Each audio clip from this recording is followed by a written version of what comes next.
I need to work on the second original artwork, which is the bigger one. The smaller one I colored with alcohol markers, fine liners, and acrylic markers, while the bigger one I want to color with watercolor, colored pencils, and also a bit of acrylic markers and gouache to add the final details. And this is the final sketch for the bigger artwork. It's a flower shop, and basically this flower shop owner, this lady, just sold a plant to this man that's probably gonna gift this to his girlfriend or something. And then I've already defined a color palette for it. I want to give a sense of spring, so I want it to be sunny, and the colors, I knew I wanted to add soft greens and blues and pinks and yellows. The next step, as I did for the alcohol markers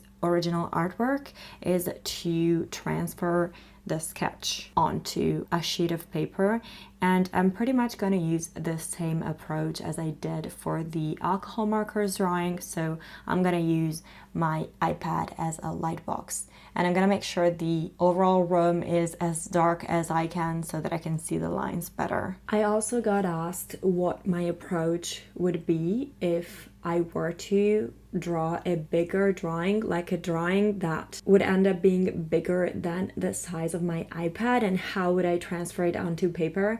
So there are different ways to do it. Some artists like to divide the sheet of paper into squares and create a grid onto the digital drawing as well, so that they can transfer by hand each part of the sketch that is inside a square. So you know that the upper left square will have to contain the same elements on the digital drawing and on the sheet of paper. But that's, I think, pretty tedious and a pretty long process. What I would do is I would print out the sketch onto a sheet of paper. Let's say I want to make an A3 sized drawing.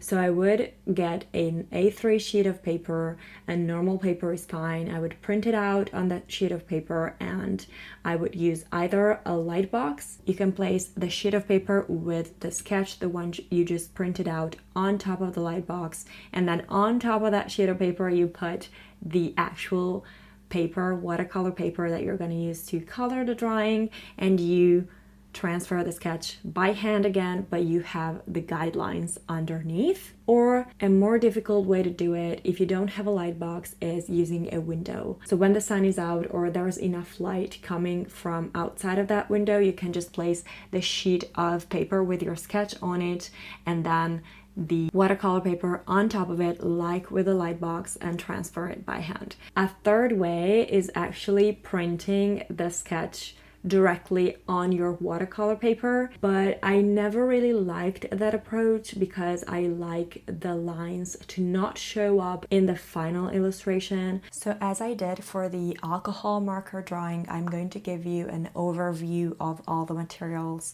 I'm going to use for the watercolor and colored pencils drawing. This is going to be the first step. So this is my favorite paper ever to use with watercolor and colored pencils. It's 300 GSM, so it's pretty thick. And the size is 23 by 30.5 centimeters or 9 times 12 inches. So it's a pretty strange size, but I usually cut this with my cutter to match like an A4 size, or at least my illustration. So I'm gonna transfer my sketch from my iPad to this paper using, again, this pencil. It's the Pilot Color Eno 0.7 in red. And again, I'm using these two erasers, a big one for big areas and this pen one for smaller areas. Then after transferring the sketch onto the sheet of paper, I'm going to layer down a first and second layer of watercolor to create the base of the illustration, let's say. I'm going to use these watercolors that are from Winsor & Newton. I got this on Amazon, and I also got these 4 spare ones from a Moss Accessory kit. I've got this ceramic palette that I'm going to use to mix the watercolors and create the right tones. I'm gonna use this brush to lay down the watercolor, this jar for my water, and this thing to get some water and pour it in, because sometimes I take too much color and it's too dark and I want to keep it light, so water helps with that. Then I've got this green mat for two reasons. One, watercolors are going to be messy and I don't want to get my desk dirty. And also I'm going to keep the sheet of paper firm by using this washi tape, and I'm going to attach it to the mat.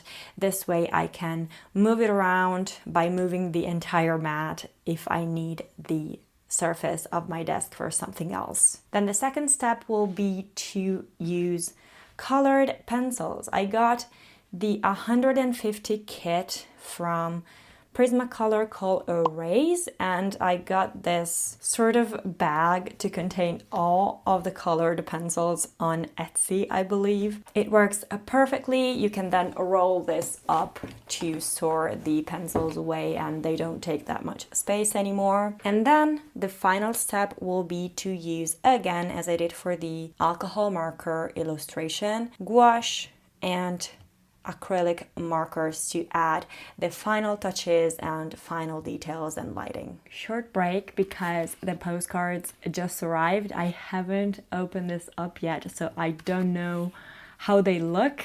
Let's hope they came out okay. I'm always worried they came out too dark or too saturated. I don't know.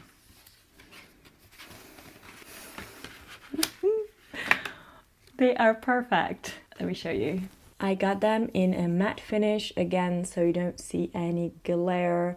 It's easier to take pictures of it, and I just really like the soft touch more than the glossy. I got the stickers in a matte finish as well, so I think these will all go perfectly together.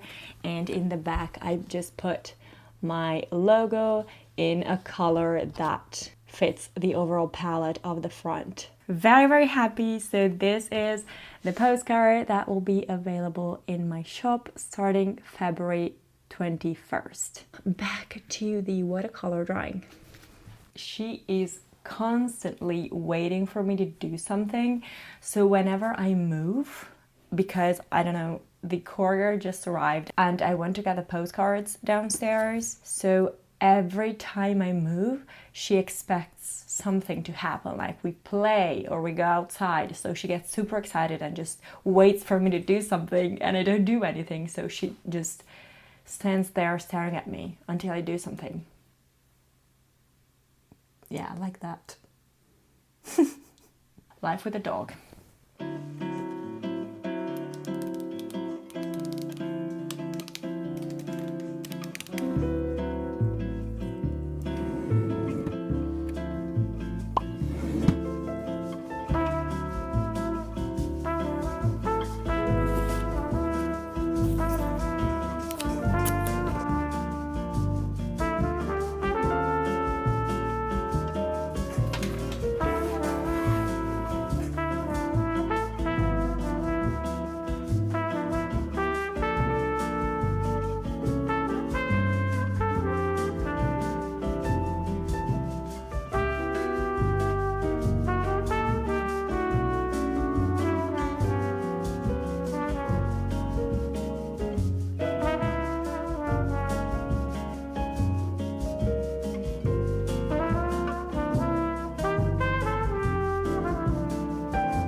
I forgot I also have these Ohuhu watercolor in tubes. I've never tried watercolor in tubes, so I think I could try and give these a chance. Also because I don't have that many colors in the Winsor & Newton palette.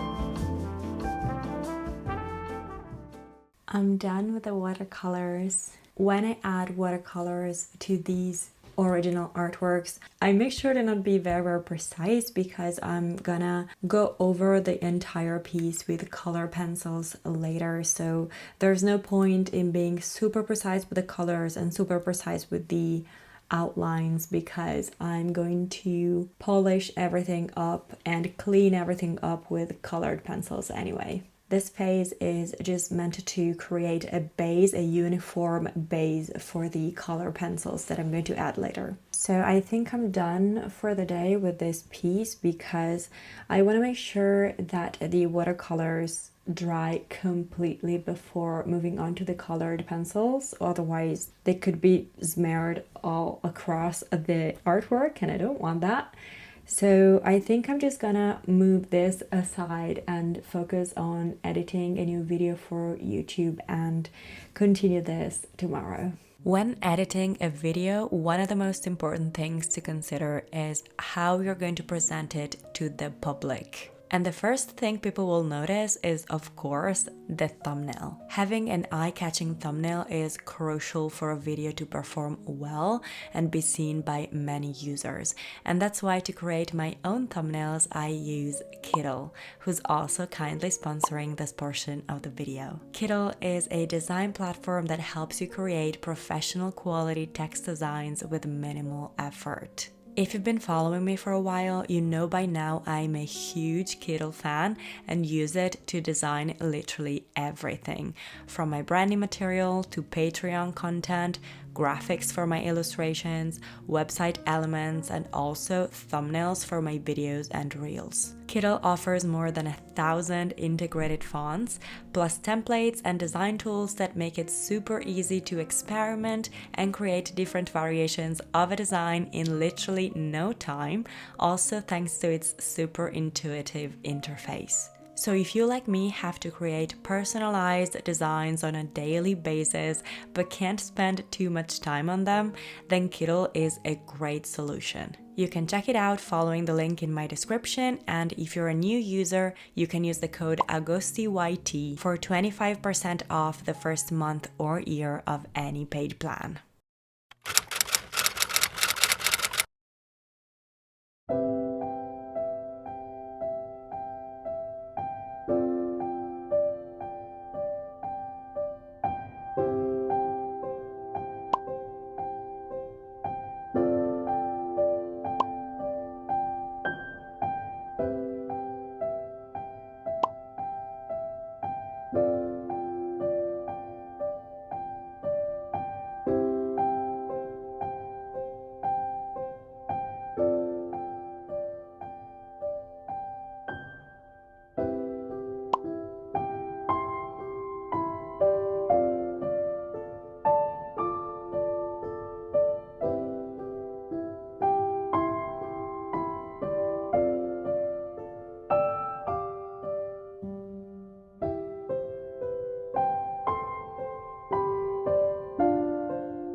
editing easy here. I've just realized that I've never really shown you the final result of this piece, and also I haven't filmed the final part where I add the little details with gouache and acrylic markers at the end of my process, because the date of the relaunch was approaching and I had to open the shop 2 days early for my patrons and it was super late.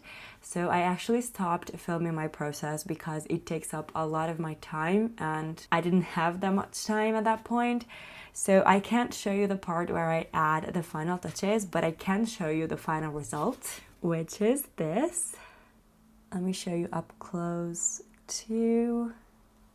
So this bad boy is now available in my online shop and it's gonna come in this cellophane bag with a backing cardboard so it doesn't get ruined. So this will be it. I've also added my sticker saying it's an original artwork here at the bottom. So you can now find this in my online shop along with some other products like stickers, postcard, and clay items like Pandora the hen. That will always be my favorite one. So I hope you like this video. If you have any questions about my process, let me know in the comments down below, and also let me know if you want to see a specific video in the future. You can leave your suggestions in the comments again. Thank you for watching and I'll see you in the next one. Bye bye. I'm hushing the dog on the chain. I'm running up stones on the edge of the bank. Rally the troops for another